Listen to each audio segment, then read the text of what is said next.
Hi guys, Christmas ഒക്കെ വരുമല്ലേ. അപ്പോൾ ഒരു ക്രിസ്മസ് ട്രീ വാങ്ങാമെന്ന് ഓർത്തിരുന്ന ഇതെല്ലാം ആമസോണിൽ കയറി അതിലൊരു ക്രിസ്മസ് ട്രീ വാങ്ങി.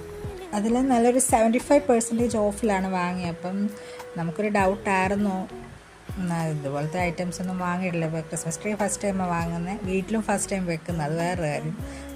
അതെല്ലാം വാങ്ങി നമ്മൾ കയ്യിൽ കിട്ടുമ്പോൾ അതെങ്ങനെ ഇരിക്കും എന്നൊരു ഒരു വിശ്വാസം ഉണ്ടായിരുന്നു, അത്രയും മോശം ആവില്ല എന്ന്. ഏതായാലും കിട്ടിയപ്പോൾ ഹൈറ്റും ആ മെറ്റീരിയലും എല്ലാം പെർഫെക്റ്റ് ആയിരുന്നു. എക്സ്പെക്റ്റ് ചെയ്തതിനേക്കാളും കൂടുതലും സാറ്റിസ്ഫൈഡ് ആയി. അത് നമ്മൾ 1999 1999 റുപ്പീസിന് അവർ 498 ആ ഒരു റുപ്പീസിനാണ് വാങ്ങിയത്. ഏതായാലും ഡാമേജ്ഡ് ഒന്നും ഇല്ലാതെ കിട്ടി. ഫിറ്റിങ്സ് എല്ലാം അതിന് ചേച്ചി എന്നിട്ട് ചെയ്യണം. കൂടെ LED, അതുകൊണ്ട് പറയാൻ LED ബൾബ് കൂടെ അതിൻ്റെ കൂടെ ഫ്രീ കിട്ടിയിട്ടുണ്ട്. ഡെക്കറേറ്റ്